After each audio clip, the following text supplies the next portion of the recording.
যাদের ঘরে শান্তি নাই, জ্বালা যন্ত্রণা, একটু এতিমখানায় যাবেন, কিছু দান সৎকা করবেন।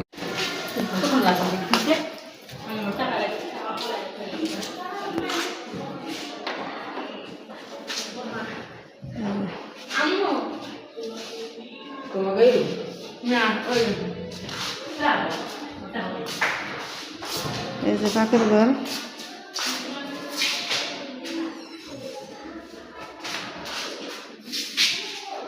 পাখির ঘর।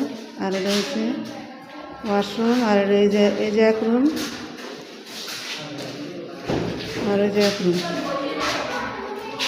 এটা হচ্ছে ডাইনিং।